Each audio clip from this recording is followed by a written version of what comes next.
Hey everyone, how's it going? My name's Britt. This is my 2013 E350 Blue Tech, and just going to try to walk through everything here. Maybe a little bit stream of consciousness here, trying to beat a bit of weather. Just give you a nice slow walk around of the car. There are some, I'll try to zero in, you can see there's a little hood scratch there, but for the most part, this car, I bought it with right around 30,000 miles, just under, I think. I'm sure the Carfax will tell us. From Mercedes-Benz of Augusta, certified pre-owned. I was the third owner. That was in 2019. And then really what this car has been to me has been a freeway trips car. So for most of its life, including the last 2 years in California, basically I had these situations where I lived in Central California, and I had to get up to Northern or Southern California in a day for a meeting, appointment, something like that. So I take this car, one of the world's best road cars, Mercedes-Benz E-Class. Take this car. It's something you can do 600 miles in a day, without getting tired. This being a diesel, got plenty of power, and gets really good fuel economy. I have been a Mercedes-Benz diesel enthusiast probably since 2003. I've had a number of 123s. I had a 99. I had an 07. This is sort of my most recent. But every year they made them, they got a little bit better. So this thing just a little bit better than any of those I named before. Probably done 400,000 miles in Mercedes-Benz diesel. So heck, if you just want to talk about it, talk about MB diesels and in general, I'm game. So there's a cold start. Unfortunately, I only have one key. I'll give you a walk around so you can hear the noise. There isn't any. If they remind me of anything, actually, you know what they remind me of is a typewriter. OM642, 3-liter V6. I think the only thing they still use this in the U.S. is in Sprinters, in the upgraded model. Very reliable, economical setup when taken care of. I guess, not to bury the lead, but this thing was subject to Mercedes-Benz diesel emissions recall. I don't know why that's flickering. That's not flickering in real life. I think that's a camera frame rate issue.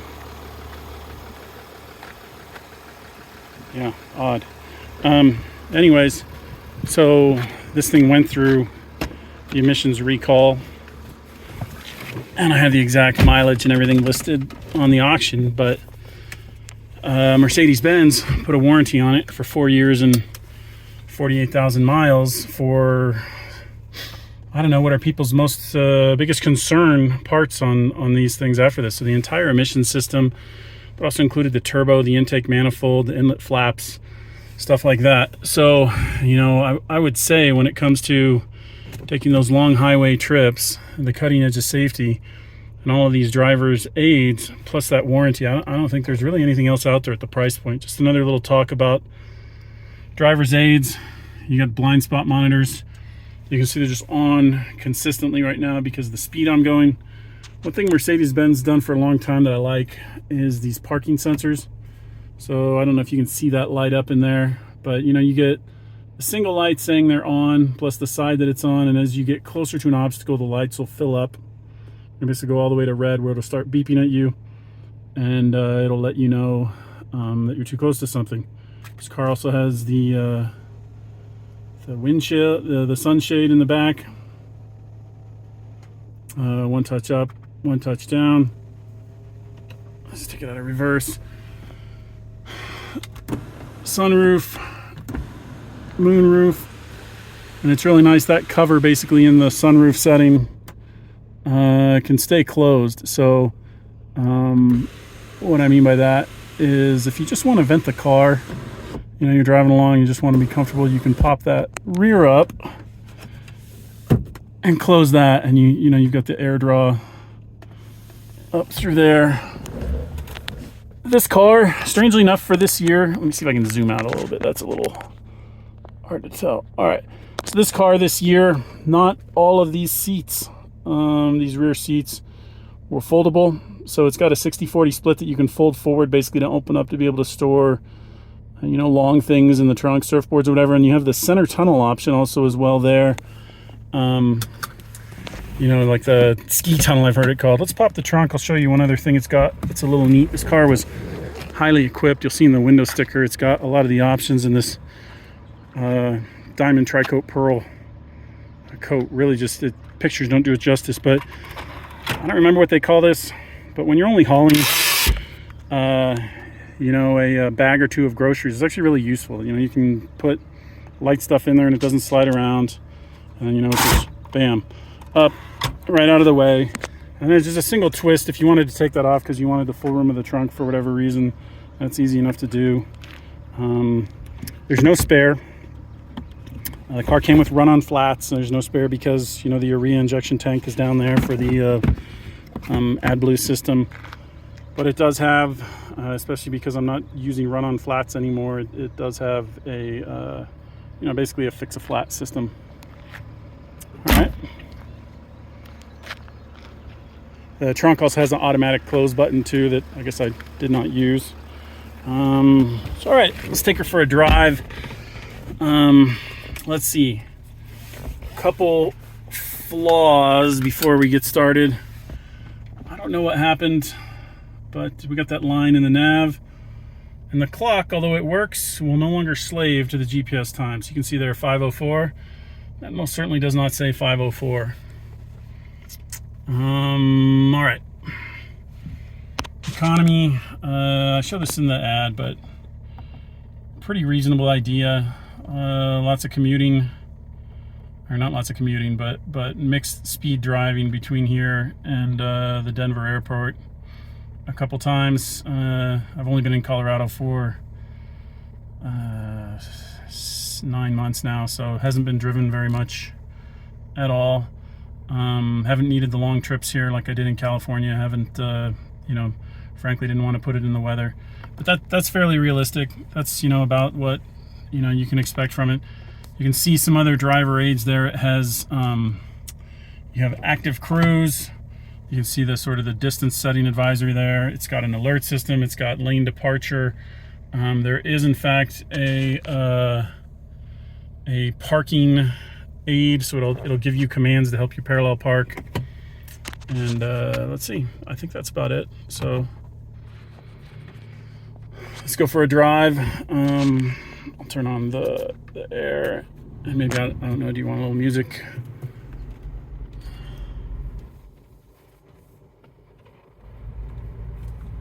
Oh, I turned the center stack off. It was on in nav mode.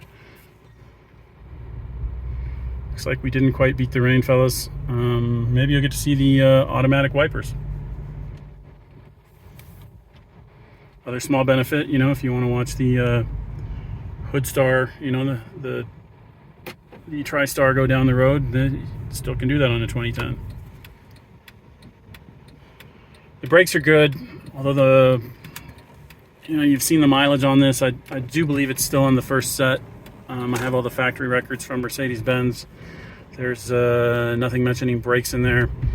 And almost all my driving's been highway driving. So the brakes aren't really something I don't know, used a ton. That's about it. It's very quiet inside. Cruise control, especially adaptive cruise, does come in handy. It's very easy to speed in this car because it really, you don't pick up a lot of road noise. Yeah, 72,830 on the mileage. You can go through, it gives you range and consumption, you know, instantaneous consumption. You can get steering cues there in the center stack from your nav. You know, there's obviously, you know, hands-free. It's got the command system. You can also, if you want to know what you're listening to, that's in there. Telephone, so, you know, you can ask it to call people. These are your ability to toggle on and off a lot of your you know, driver aids. Lane keeping assist, I'm going to keep off. It's a little annoying on this thing. TPMS, as you might expect. You can look and see there are no messages. The car has no faults or codes or anything associated with it. Mechanically as sound as they come. You should see my service records. I'm fairly, I prefer the word detailed as opposed to other words when it comes to that. But yeah, fairly detailed. This car has always been taken care of to the nines. So we're just gonna go up here. We're gonna get on the freeway. I guess I can talk about Benzes forever, so this video is sort of dragged along, and I know probably not everyone has the attention span for that. Put the auto wipers on. It has MB branded wipers. I know that seems a little bit snotty, and I always use the MB branded wiper fluid too. It's just my experience. They work better than anything else out there, and you know, you can normally find them for a fairly decent deal. And I don't know, they actually do last 6 months. I think you might get a little bit of rush hour in Boulder here.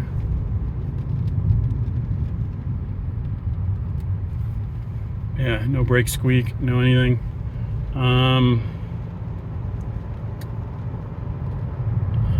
Let's see if I can get, you can play some music so you can hear the audio. I will close this, close the sunroof so it doesn't make quite as much noise. Hey Google, play Up All Night by the Viagra Boys on YouTube Music. I don't think it's gonna work with me having the camera on. Sorry about that. Sound system's a Harman Kardon sound system. This is very good, and you can tailor it, you know, where the focal point of the music is within the cab through the settings. For whatever reason, these E-classes, I've never heard anywhere else that classical music sounds better. Put the spurs to it just a little bit. The pedals maybe halfway down. Effortless. I don't know. Didn't even realize the diesel. And then yeah, as we race towards a sea of brake lights, I guess you get to observe the brakes again. But acceleration's good. Hands off. Track straight down the road. Had a recent alignment done on it. You should be able to pick this car up and drive it anywhere in North America with no issues.